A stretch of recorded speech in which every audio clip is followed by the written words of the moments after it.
positively. Islam doesn't teach terrorism. Then what does Islam teach?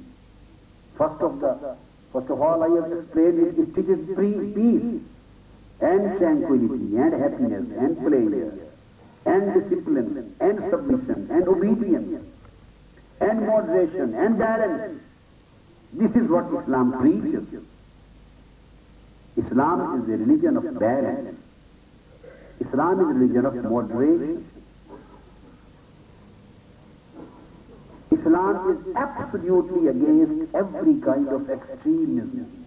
What is the peace? Peace tries to create a moderation and balance in life.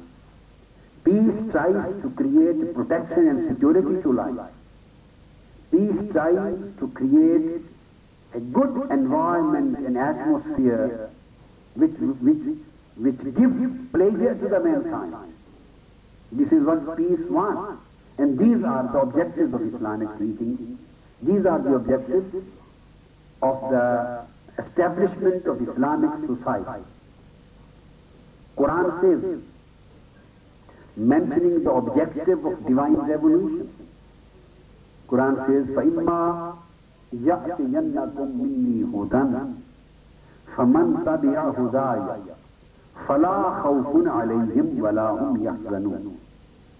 Quran says that Almighty Allah will reveal His divine message and divine revelation and divine message to you.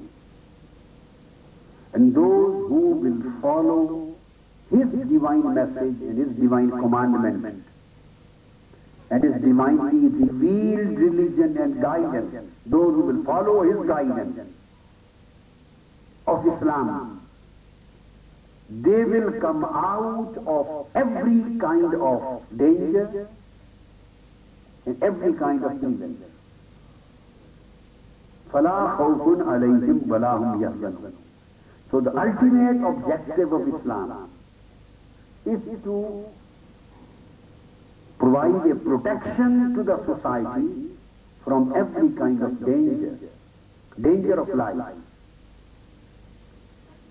Sometimes in our terroristic atmosphere of life is in danger, human respect and honor is in danger, human dignity is in danger,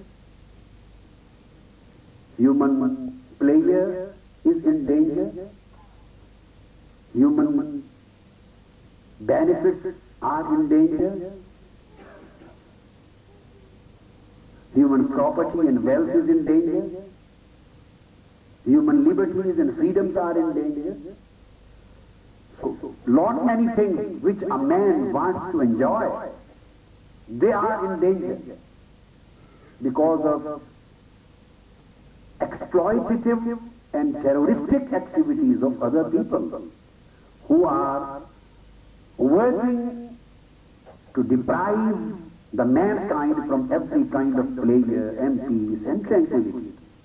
So Quran says the ultimate objective why Islam wants to establish a human society, why Islam was revealed to mankind in the form of a comprehensive and all-embracing system and code of life, why Quran came as a divine comprehensive message of Allah, why Quran was communicated to mankind in the form of comprehensive code of conduct, comprehensive behavior, human behavior, comprehensive practice, why Islam was practiced by Holy Prophet and given to the people as a comprehensive model of human behavior. Why? The reason and objective of Islamic communication was to establish a human society. And that Islamic society to be declared as Islamic society, just of the reason that this Islamic society has provided every kind of peace, sense of security and protection, guaranteed protection to the people, whether they are Muslims or they are non-Muslims. If a society provides peace and security to the people, it can be considered as an Islamic society. And if society does not provide the guarantee of peace and security, in spite of offering the prayer, in spite of having the Ramadan fasting, in spite of recitation of Holy Quran, according to Islam, that society cannot be considered to be an Islamic society. Because society is not providing peace to the people. This is the objective of Quran and objective of Islam. The ultimate objective of divine guidance, which is revealed in the form of Islam. Its objective is to provide peace to the people and to take them out of the conditions of danger, take them out of the conditions of exploitation, so that people may enjoy their liberty within the conditions which the morality, humanity and Islamic teachings permit, so that people may live with freedom.